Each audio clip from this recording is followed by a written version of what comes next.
Hello everyone and welcome back to this landscape photography vlog through the Alps. After a gorgeous morning at the Arves Massif that I covered in last week's video, Sam and I continued our photography trip deeper into the French Alps.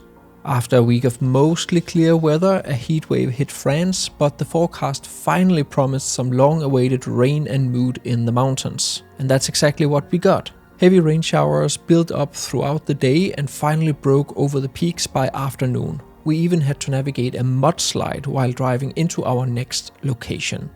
It's raining. I don't want to go out in the rain. I have all my rain stuff packed in the trunk. Go away, rain.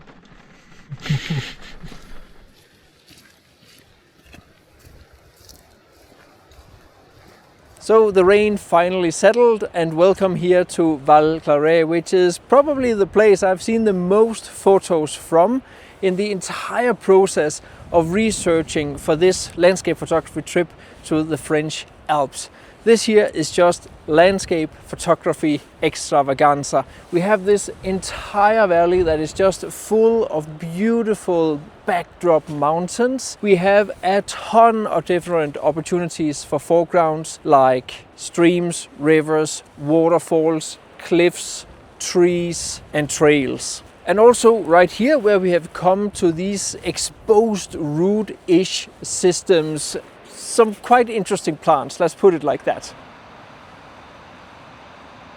So after a ton of messing around, I have got my camera into position down here low with this little root thingy plant. And one of the downsides to have brought all my gear is that I often end up in the paradox of choice where I don't know what tripod to bring out, and obviously right now is the time where I have needed the tripod without the center column, although this morning I needed the tripod with the center column. So I've had to reverse the tripod and get the shot. So this one here is super simple. I'm using the 16 to 35mm quite wide angle, f11 ISO 100, and then I'm simply just focus tagging the photo all the way through the scene right here. It's going to be maybe a little bit annoying to put together in post-processing, but hopefully I can automate most of that process. And there's so many meters here. Not gonna be fun evening. I tried out a number of different compositions in the area using the same focus stacking technique, and my favorite turned out to be this one, where the plant almost looks like a facehugger from the Alien movies crawling over the stone.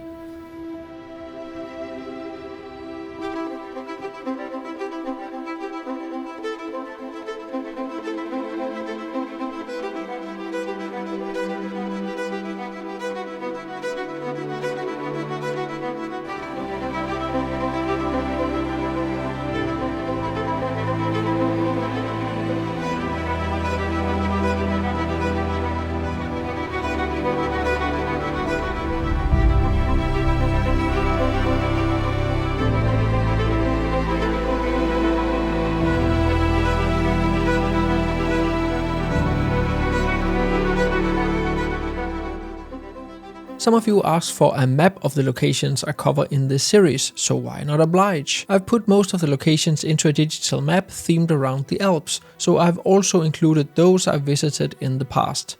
Each location has a small description including where to park if it's not obvious, and suggestions to what lens to use. And I've also added a link to the video where I visit and photograph the specific locations. So if you're going to the Alps on your own, be sure to get this digital map. It's easy to integrate with Google Maps, so you always have it available on your phone. The link is in the description, as with all my other maps costs $20. So as you can hear, we have come down to the river, and there's just so many foregrounds, like it's crazy. There's small plants, there are waves in the river leading up towards the mountain. And it's basically just a question about finding all those leading lines and subjects, foreground subjects, and use them in all sorts of different ways. I'm switching a little bit around with the camera, whether I have it in a normal position with the tripod or have it down low. But as you can also see, I put on the polarizing filter because that works really well here with the river. It just darkens it down a little bit so all the splashes from the river stands out even more, and it cuts out like one stop of light-ish, so I get a little bit slower shutter speed, which is good because it's still a little bit too bright as it is right now. We continued along the stream and tried all sorts of different compositions. However, it wasn't before around sunset we found the composition we liked the best, where the stream made a proper S-curve we could use as a foreground. So I think I found the final composition of tonight, and it is all the way up here. Right here on this very inclined little hill. Super hard conditions to work in because there's so many mosquitoes and midges and out my knees. But I think I managed to get a shot from up here with quite a beautiful, colorful sky. At the very least, I can always give it a little bit of saturation in post-processing.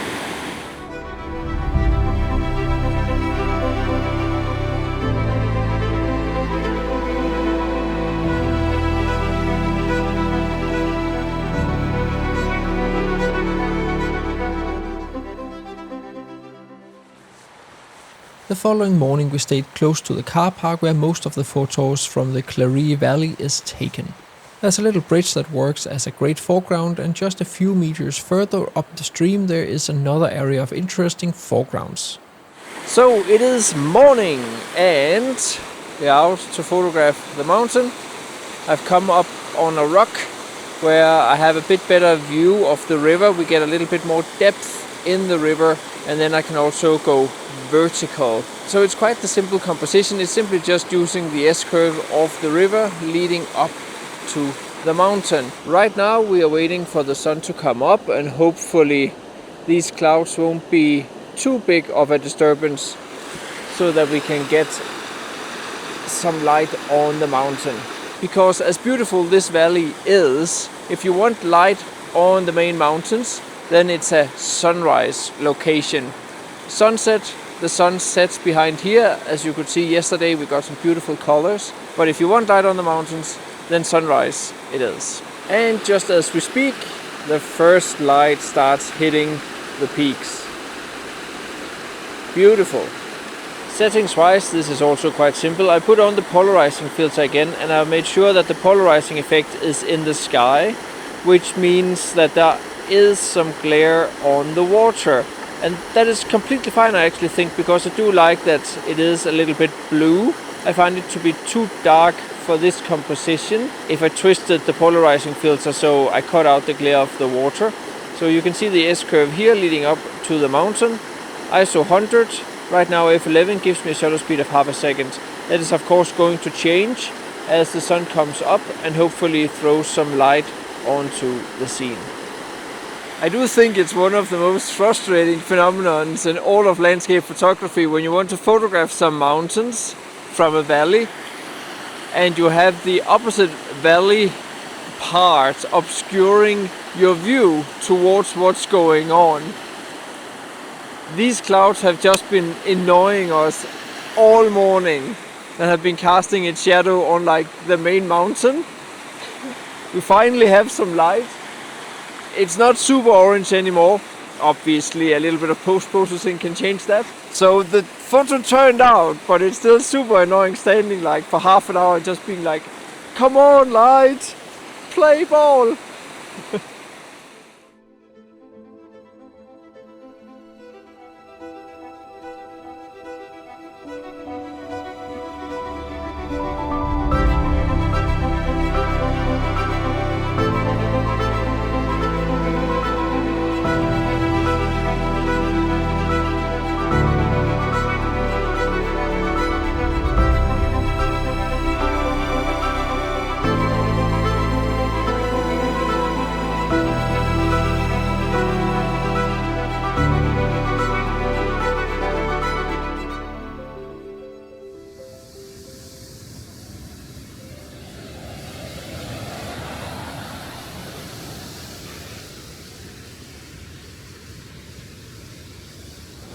So we have walked a few kilometers up the valley. The light has been gorgeous. We have had some dappled light on the mountains. It's a little bit hard to photograph, but nevertheless, with this moody weather that we have this evening, with some really good texture-rich clouds, and then the light breaking out from time to time, we ought to get some really nice photos. We have come up to this composition right here, where we have this stream with a lot of water in, that leads on into the midground here and up to the mountain, which we see now from another perspective than we did this morning. On top of that, we have like this one little hut right here that works as a perfect midground. Right now I'm working on a composition right here. I have also tried some here, and as you can see, Sam is standing up here and also capturing it from a little bit taller perspective, which also looks really nice. Settings wise, I have my polarizing filter on again, ISO 50 because it's still quite early in the evening. I've closed down the aperture to somewhere between f13 f16 to minimize the light so I can have a longer shutter speed, and it gives me a shutter speed between 1/10 of a second and about 1/3 of a second. I am exposure bracketing this photo here because the sky does become quite bright from time to time, or sometimes the foreground becomes quite bright from time to time, dependent on where the light is hitting. We waited around and endured a bit of rain. Luckily we came prepared, and it's always good to have a lightweight and small umbrella. Eventually the light did come out a couple of times for a few seconds, once where it lit up the background green hills, which I completely forgot to film because it happened so fast. And another you can see here, but sadly the angle of the sun had changed enough so it was only parts of the foreground that got hit by the direct light.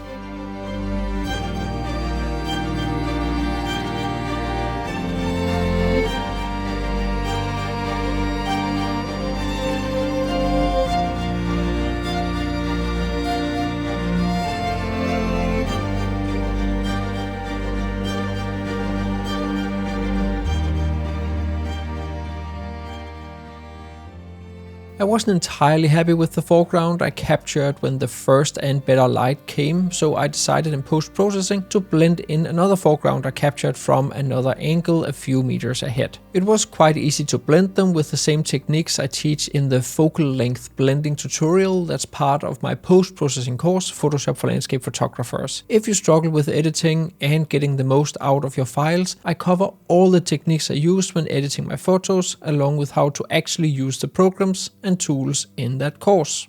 If you already use Lightroom or Photoshop, it's easy to get started, as I use Camera Raw, which is Photoshop's raw editor and what Lightroom is built on. So the editing algorithm is exactly the same in a much simpler interface. You can get 15% off with the coupon code that you find down in the description of the video, along with the links to my maps, ebooks and newsletter. During our visit to the Clarée Valley, we obviously took many more photos. My personal biggest standouts that I didn't get to vlog are these two. This one I captured later in the morning when the sun had come further up and threw some dappled light onto the mountains. I really like it because it kind of reminds me of a painting. And this other one that I captured on the way to the afternoon evening shoot, where we passed by a collection of bushes with these beautiful red flowers. A classic focus stacked photo. What I especially like is the angle of the background mountains that looks even more imposing than on the other photos I captured while in Val Clare. Let me know down in the comments if the Clarée Valley is an area you've been to or you want to photograph here. It's obviously much larger than what I managed to cover in a short video like this. While down there, I'd love a like, hype and subscribe. This was the 7th of 9 videos of landscape photography vlogs from the Alps, and if you enjoyed this video, you obviously have to check out the rest of the series, starting with episode 1 on the screen right now. See you next time.